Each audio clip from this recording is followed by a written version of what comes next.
How's the Portland Retro Gaming Experience treating you thus far? All right, I appreciate you guys coming in for the first lecture here.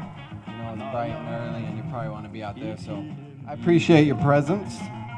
My name is Drew McIntyre. I am a multimedia artist and a producer here in Portland, Oregon. I incorporate all sorts of modified electronics and archaic technologies into my artwork and that sort of thing, which is essentially what brings me here today. I've modified a whole slew of some are more obscure than others, but all sorts of video game systems here. I'm just going to share some of the insights about these systems that I've gathered up along the way, as well as lots of video content. I wish I could share more with you guys.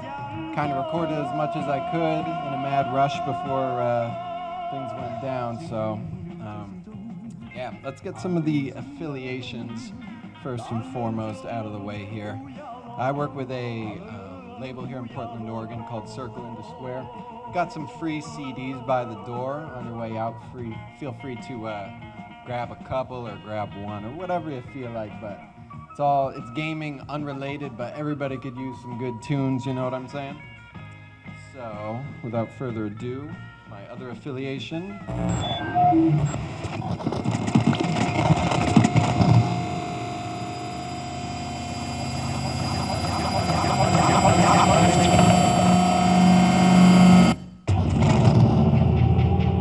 Everybody needs a cool promotional intro video sort of thing going on here. So this is Folk Tech. This is a Portland-based art collective specializing in custom crafted audio effects processing devices and electroacoustic instruments of all sorts.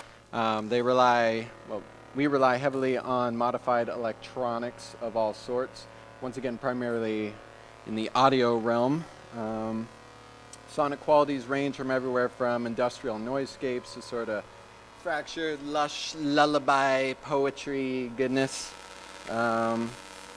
Folk Tech has given me a good primer in electronics that I've essentially applied to my own thing here, which is called Big Pauper Modified Circuitry. You can check some of my stuff out at circuitbentvideo.com. Essentially, it's just a title to house all my own projects from, as well as to occasionally sell some tools that I develop. But my focus, instead of working with circuit bent audio stuff, is primarily rewiring old video equipment from the 80s and 90s, as well as pretty much anything that generates graphics, from an Atari video music to to an Amiga 500, to a fax machine, to one of those little Rascal scooters or something. Nah, I've never done that, but I saw there's an MX1 little Vidionics back there. You watch yourself, buddy. Yeah, I got a little demo reel for you guys here. Whoops, not that one. It's this one. This is sort of just a highlights video of various circuit bent looks and some of the equipment I've made over the years.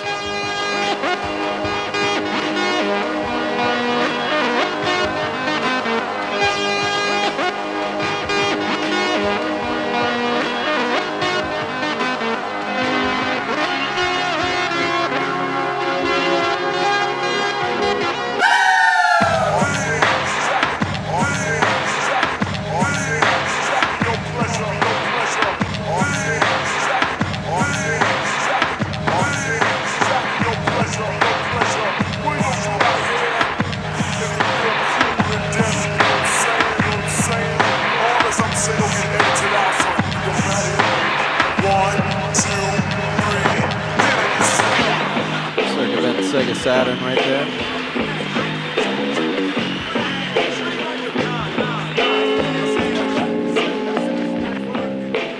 Anywho, so once again, feel free to check out circuitbentvideo.com, check out some more of my creations, but onto the gaming stuff a little bit here.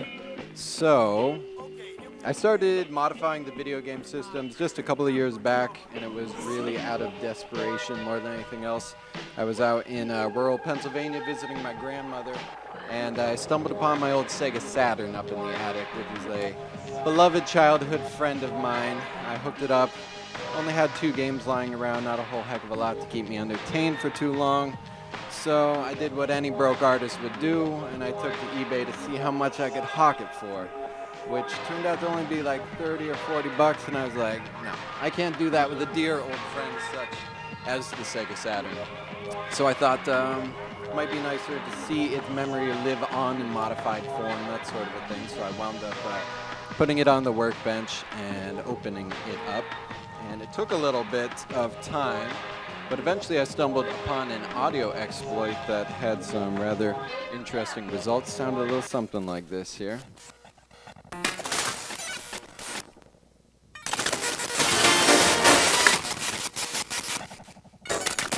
Whoa. It's kind of like Amon Tobin's new album. Has a real weird granular synthesis thing going on with it. But that was kind of the start for me. Once I heard that, I was hooked as far as the video game stuff went. It just started to drive me nuts. What secrets lurk in these machines, and what can I stumble upon? So the Saturn was sort of a starting point, and then especially for the occasion here, we've worked on to a couple of other things. But it's become this passion that sort of transcends all time, logic, and money. I am just happy to be doing this stuff. So I get asked why an awful lot in regards to this. And first and foremost, I come from more of an art background as opposed to a gaming background, although gaming has its place in my life. For damn sure. But glitch art has always been something that aesthetically really appeals to me in a number of ways. And I love the insight into the machines that you gain from actually opening the stuff up, rewiring it, doing as much research as humanly possible on the circuitry inside. Like that's a big point of success for me with a lot of these machines, is researching each individual IC and component and tracing out power and that sort of thing. And it's a fun process, you know. It's easy to get really lost into it. And then the actual construction, planning, and modification of the machines is just really, I don't know, it's a damn good time.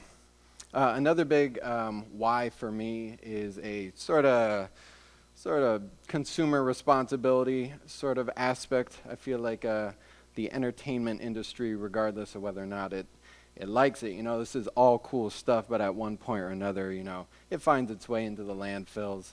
And so keeping this stuff alive for as long as possible, or just any modern day consumer electronics, I'm all about it. All the components that I use are pretty much salvaged. There's an amazing salvage spot here in Portland where I get most of my stuff. And yeah, keep it clean like that. And with me, I get a lot of collectors saying, you know, oh, you're ruining this stuff, but it's like sort of on some nothing is sacred shit with me. It's I don't mind, you know, seeing it go this route. I'm happy to take it there. I don't know. I might want to mention at this point that I've gotten 1 hour of sleep, so if I start to babble, it ain't gonna be pretty. But let's move on to some actual systems, some actual goodness. Let's start somewhat chronologically here back in 1976. With our friend here, the Atari Video Music, which happens to be up here on the wall, as you can see. It's quite simple. You must learn.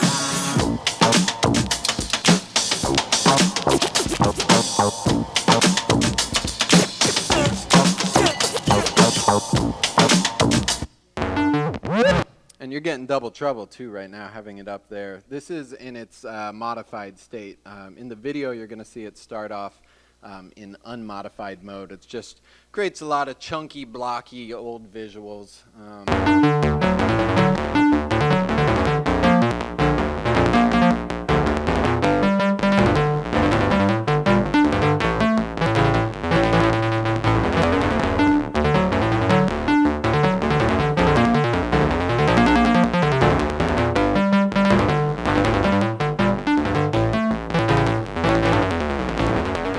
So the AVM was a real dud when it came out. I think the production run for it was only about 1 year. And, it's had quite a revival in the last couple of years. Daft Punk was using it for a little bit. And it shows up here and there in pop culture, which is pretty interesting. But it's the one piece of machinery that really opens up as a result of modifications and stuff. Just all the gridding and all the weird fractured control that you have over things is really enticing to a guy like me.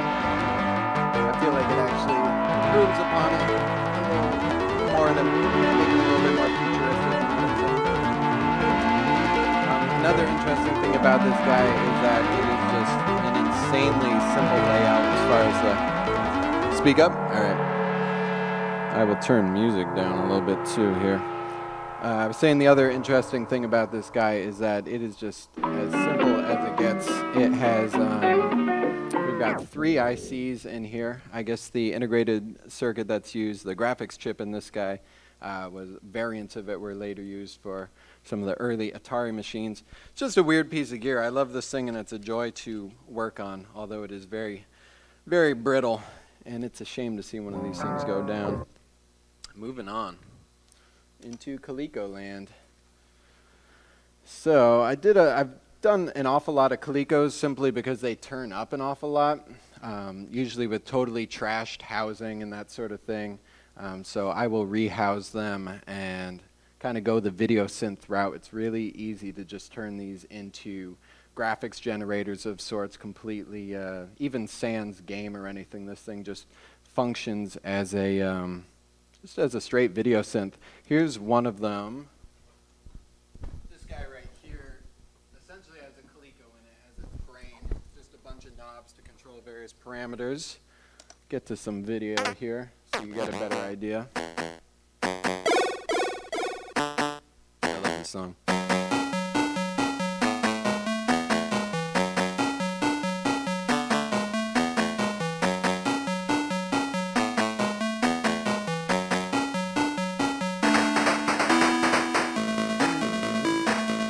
There's some actual gameplay, some bent gameplay. And this is a good starting point for getting into a lot of this stuff. To actually, I find that once you get a composite video mod set up for this thing, it's actually a fun one to mess around with. And there's potentially a lot more that could be done with it.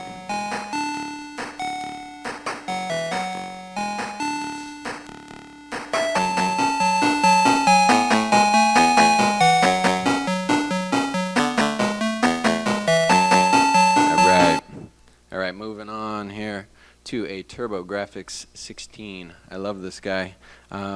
This thing was donated to me by my friend Dugan Gower. It includes the turbo booster, which adds some refined composite video elements and that sort of a thing. I've added a GPU patch bay, some patchable controls, and audio impulse functionality, which I haven't explained yet, but essentially what you can do is if you find a point, say you have a point on the graphics chip that when you connect it to another point, it produces some interesting effects. If you instead hit that with audio, like a really well amplified audio signal, you can have visuals that correspond with the actual music coming into it, which is how I've set up a lot of this stuff so that it functions well at parties, as a DJ accompaniment, that sort of a thing. This was one of the more challenging mods. There's not a lot of space, so I took to hacking out the turbo booster and adding in all these controls. Here's a couple of different views. And then this is my pride and joy right here. We're looking at the actual GPU. This thing was pretty dry as far as interesting results in this puppy, so I had to just solder it directly to the GPU, which is not typically a good idea. If you hit it with a little too much heat, it is going to ruin the thing. So it is a very stressful and time-consuming process. But I'm happy with the results on this thing, especially with the audio impulse functionality. The other cool thing that I stumbled upon is time clock control, so you can slow and speed the game up, and the audio corresponds with that, which is pretty nice.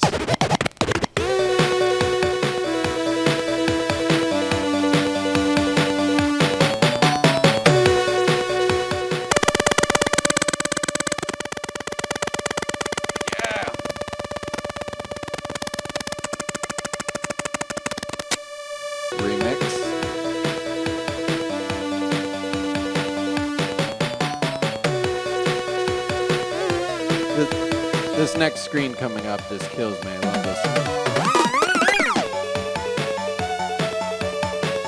Oh yeah. And so here we go with some of the audio impulse functionality, actually slowing down the clock data. What's up? The Atari video music? Yeah, we got the Atari video music going at the same time, just affecting them vocals.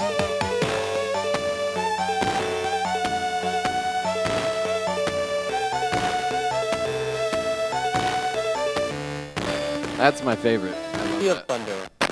Here we have some modified gameplay. Yeah, good luck getting it there. If you're looking for a new challenge, though, and one of the interesting things that I stumbled upon as well is that some of the glitches actually interrupt demo playback and do weird things to the characters. This kind of cracks me up. This isn't normally possible.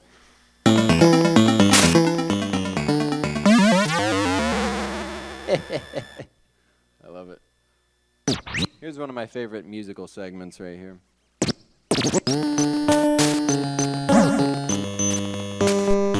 Slow it down. Oh, so nasty.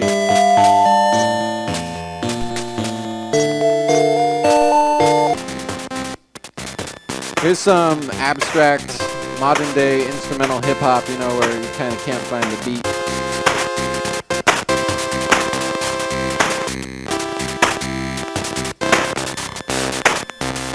So this is Space Harrier, which was, oh wait, check this out. Oh, so great.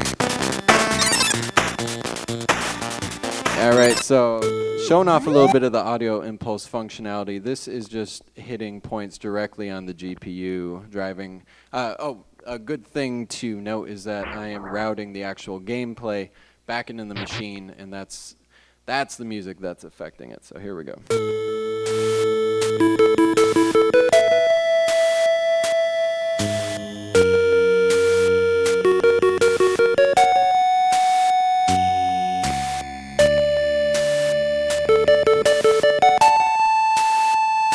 Just a nice little array of glitch effects, and then you see it fades as the audio fades.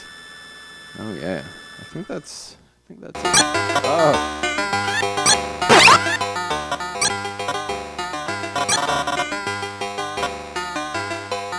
This is just throwing some straight freezes in. This isn't the clock exploit. This is just freezing gameplay. Gets a little grating.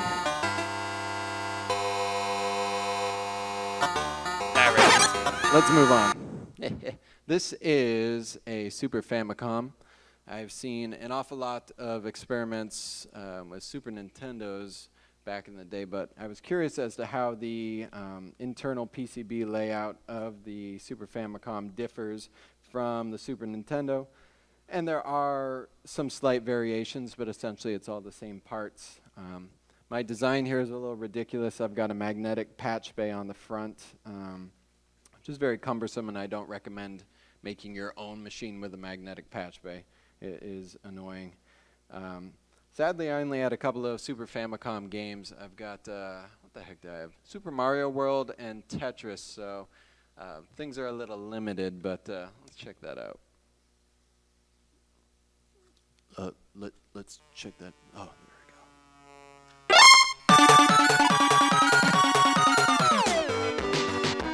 Whoa. Hold on here.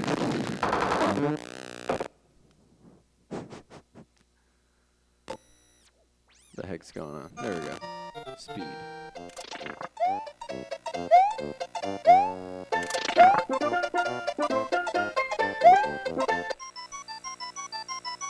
A lot of nice scrambled textures. I love the glitch fog moving in there. Some glog.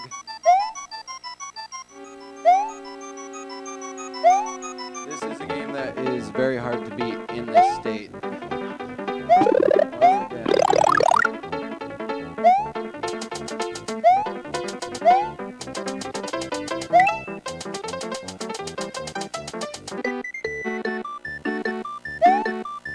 And then And here we go with some more audio impulse functionality of sorts.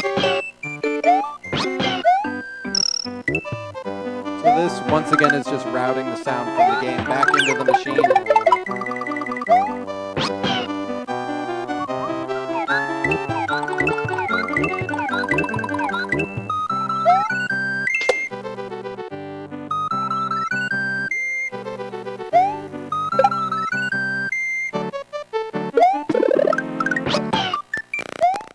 So yeah, the little Super Nintendo, or the Super Famicom guy I made especially for the show, and we'll have out on the floor to demo tomorrow if you're here. I'm going to have all this stuff set out on the floor so you can actually check it out and get to mess with it.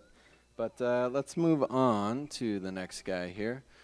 This here is a JVC XI. I really wanted to do a Sega Genesis or Sega CD for this, but I thought it might be a little more interesting to go the JVC XI route, which is the North American release of the Sega Wonder Mega, and is just a quirky beast of all sorts, just in its original unmodified state. It's really hard to find one in good condition, and it's also challenging to find one with a functioning CD, a little CD drive in there. But there's actually a slew of internal potentiometers that you can adjust to get it just right. It's not a lost cause if you find one and the CD player does not work. I actually saw one out on the floor for $79, which not a bad deal.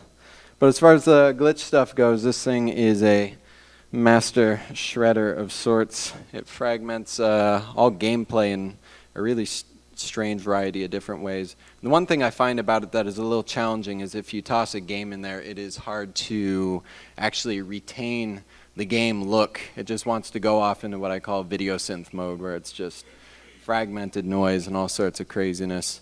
But this is especially great with all the Sega CD full motion video stuff, which I love and hate dearly at the same time. Bram Stoker's Dracula.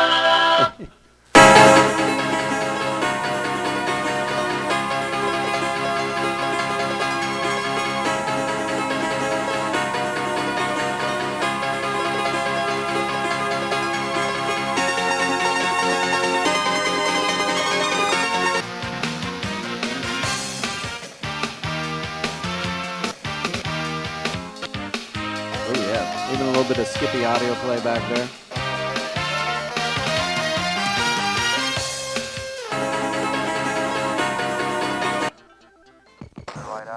Sonic 3.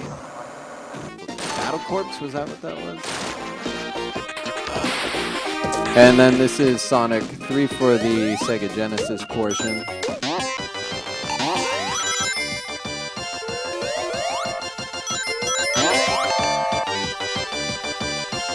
Ooh, I love that part.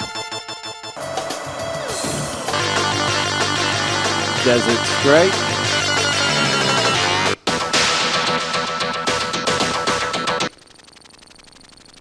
And it's one interesting thing about all this stuff is that you start buying games based on what you think will work well within the glitch environment. And this is one game that especially works well. John Hunter over there passed this my way. Desert Strike, and just a weird third-person perspective. There's a lot of fun to be had with this thing. Mutant League Football. Alpha 7's the jewel in All right, this gets pretty interesting. All the animations and sprites pretty much stay intact, but the rest of the game just dissolves around it. Dragon's Lair, a fantasy adventure where you become a valiant knight on a quest to rescue the fair princess from the clutches of an evil dragon. You control the actions of a daring adventurer finding his way through the castle of a dark wizard who has enchanted it with treacherous monsters and other...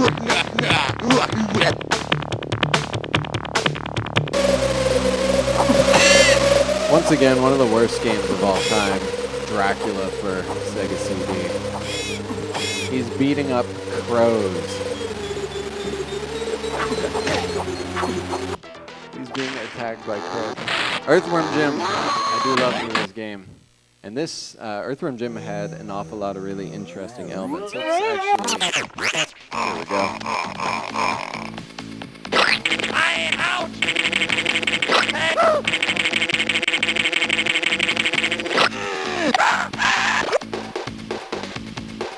easy with this one. Keep all the animations intact and just completely shred the background. Shredding.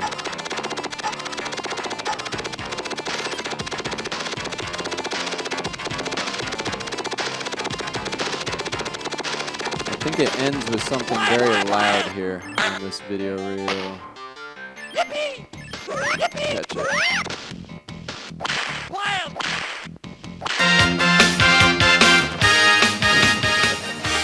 Yeah, there we go. So let's move on to the next system, the 3DO. And I forgot to point out, a lot of this stuff is up here. Definitely at the end, come and check this stuff out. I wish I could have it all hooked up for you, but once again, tomorrow.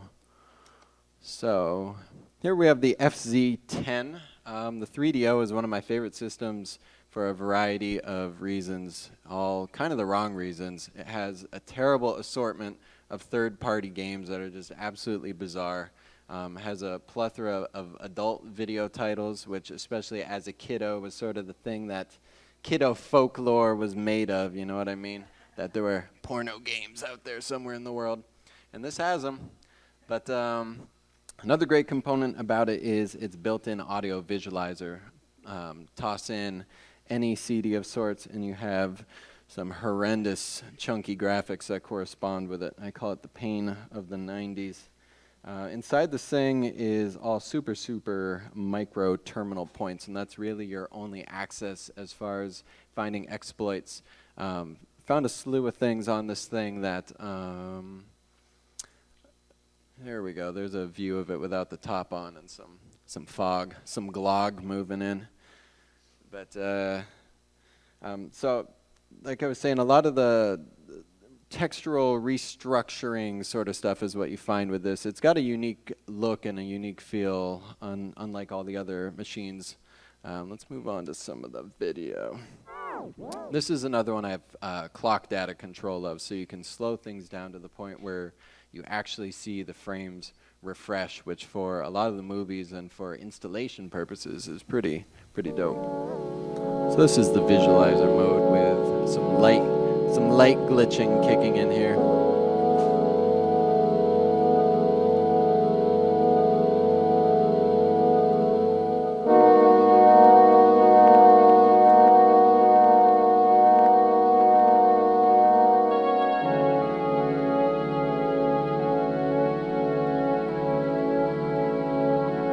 And all these pillars and sort of weird outlines that you see are that's a couple of the control parameters on there really mess with the graphics, but for the most part only within the visualizer component.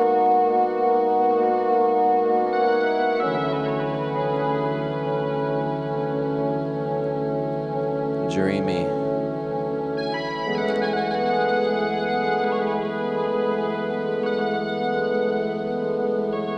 There we go. Glitch Town.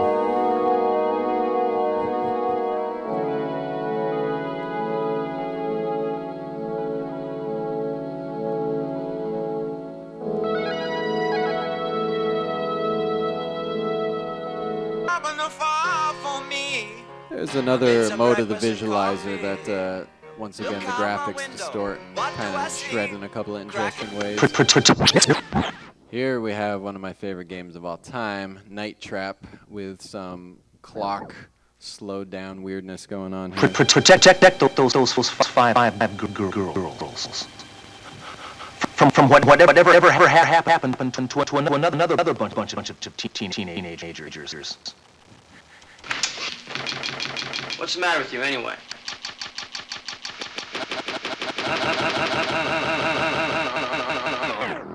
Damn vampires. Here we have Mist as well, which produces some interesting results. And I've always wanted to do this. Unfortunately for the 3DO, a lot of the glitches are pretty subtle. This one here is a little bit more pronounced. There's a sort of a split screen option that you can apply to any gameplay, which confuses and muddles the player for sure.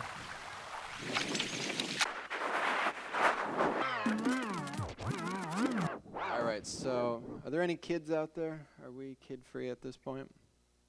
All right. Well, so this is playback. This was a song of mine. I have incorporated some of the Fritzed video from, I believe it's Vivid Entertainment's Sex. And I've edited out most of the dirty bits here, but...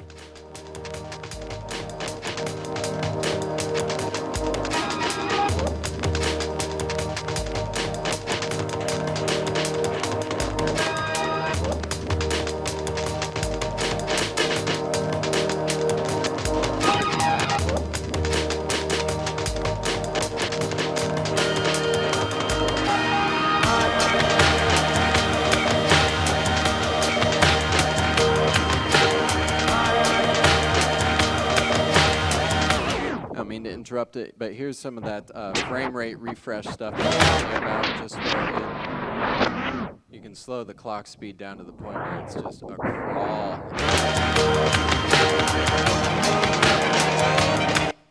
You have to take it to YouTube for the rest or something here. Although here's one other segment that just this as an excerpt. I love it. Now wait a minute.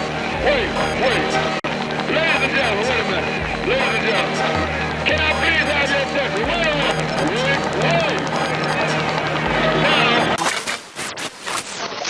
And on we move to the Sega Saturn. My pride and joy. Who knew that this thing was such a beast, a dormant little beast as far as the glitch stuff goes. Let me find my little notes here. So, damn, I'm losing track of things. All right, so this was another challenging modification due to the size and kind of complexity of the innards on this guy. And an interesting thing to note about the Sega Saturn is all the different production variations that exist. You know, there's a Model 1, there's a Model 2, but as far as North American releases, I've seen 4 or 5 different PCB layouts. So it's really hard to do a production run. I would like to make a bunch of these because they're just so nasty, but it changes every time. It's really hard to find the same exact PCB layout. And once again, that's excluding, you know, European and Japanese versions. But let's see here. So once again, this started with an audio exploit that eventually gave way to a couple of different visual glitches. And I found that a lot of different games respond differently with all this stuff. So some games work well with the set glitch controls better than other games. Mostly some of the earlier stuff is really what is rather nasty. But I'll always be surprised, you know, Virtua Fighter 2 or something like that just blew me out of the water. It's completely insane as far as how the glitches affected that. And the majority of the stuff I'm going to show you involves exploits based around the 3D GPU, so that the 2D GPU sort of remains as like an anchor. The background always stays there, but a lot of the 3D data is just completely corrupted in a number of ways. This is my beloved Model 1. This was the one I was telling you the story about. I recently dropped, unfortunately, and is in rough shape, but we have this replacement, a Model 2 up here that is hanging tough. All right. And this intro kind of says it all.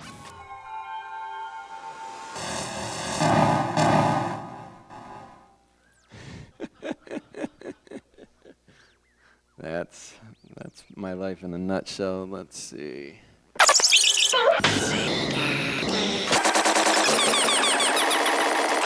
We are 5 years away from entering the 21st century.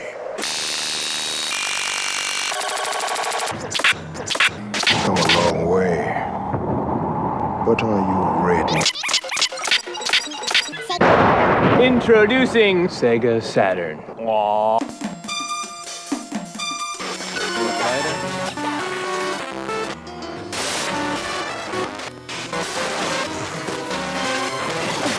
Just slow this suplex down so you really just see what is taking place there.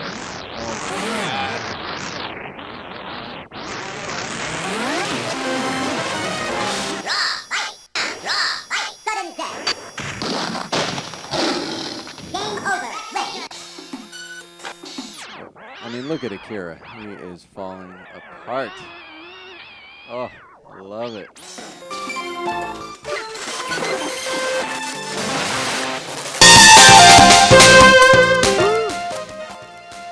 Virtua Fighter 2 is next. Sorry about the audio fluctuations here. 1. Ready, go! This is the real heat.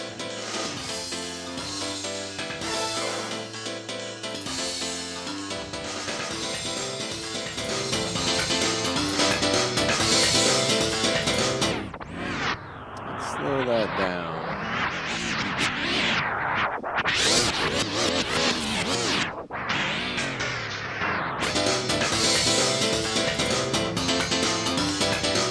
And here we go, really going crazy with the background.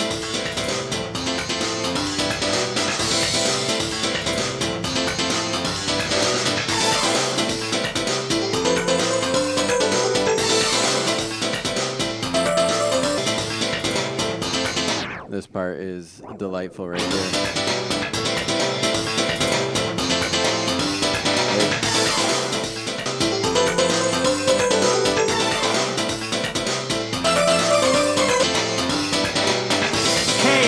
This part. Oh, look at that.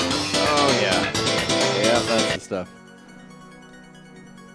On to Knights.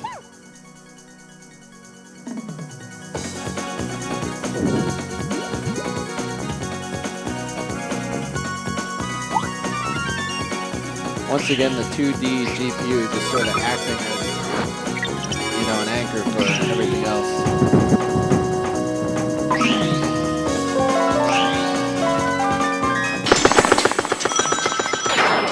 Sonic 3D. This is a game that when implementing a lot of the glitch stuff, it just slows things down to a crawl because it cannot handle all the graphics that it's trying to generate. It's a weird thing. We are on to, this is another one that slows down as a result of the glitch stuff. This is Off-World Interceptor Extreme, one of my personal kiddo favorites.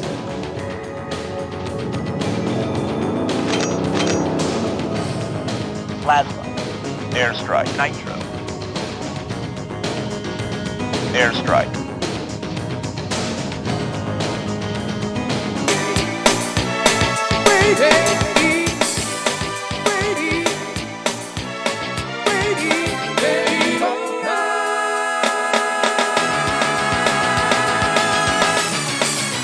Driving in the clouds.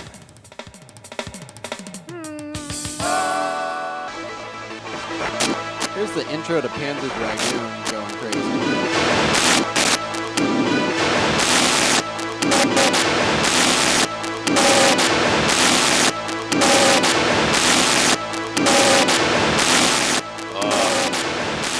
I love it. To grow up with these games and then to see them in this light is just such a pleasure for me. But I have 1,000,001 other Sega Saturn clips to toss onto the old YouTube or the Vimeo sometime soon. So once again, stay in touch. We are going to close things out at a rather pertinent point here. We are moving on to the 64-bit realm. Like I said, it's a perfect stopping point because this is where things get really tricky and rather difficult. I found that both the N64 and the Jaguar essentially have, well, what I kind of perceive to be just a glitch prevention mechanism, so that the N64, for instance, as soon as you try and do something remotely interesting to the GPU, it spits a little crash screen at you and won't let you see anything else. And the Atari Jaguar just goes blank, just goes black but stays on. And it's different from the circuit actually crashing. There's some preventative measure taking place here. And so to work within those constraints and to try and find anything is challenging, but that's not to say that it can't be done whatsoever. Let's start here. This is with the N64. One interesting thing that I did find was that upon opening the cartridges, just like you would with the old Nintendo games, just connecting various points in there produces a whole plethora of weird audio effects and some muted visual stuff. It's super crashy, so that to try and put permanent controls into any of this stuff just at this point would not work. I haven't spent a whole lot of time with it too. I think I can get it get it somewhere a little bit better, but it's a tough nut to crack. But here we go. This is Paper Mario.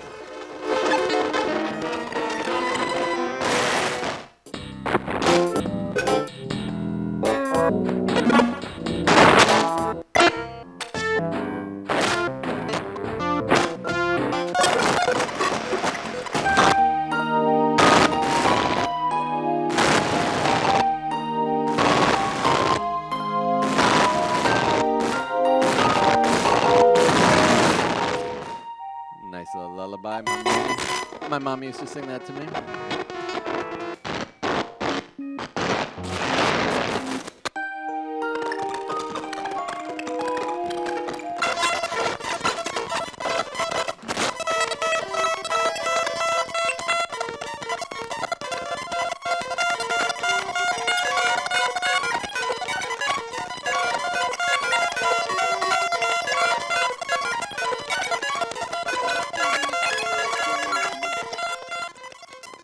Good stuff. That's good stuff. This was actually the only system I've ever ruined, and once again, it was for making points, connection points. Oh, we don't want to go there just yet. That was from making connection points in the actual cartridge, so if you attempt this yourself, beware. But not to say that it can't be done. Moving on to the Atari Jaguar, I've really been striving to manipulate the GPU on that so that can toss the CD on and use the visualizer component on there and shape the graphics somehow. But it appears to be, it's going to be. I got my work cut out for me. Sorry, I'm fading up here. But this is Cybermorph. This is kind of a sad conclusion to this presentation because it's a little anticlimactic, but a little graphic glitch from the Atari Jaguar. Here we go. Yeah. Paper, airplanes, and hamburgers.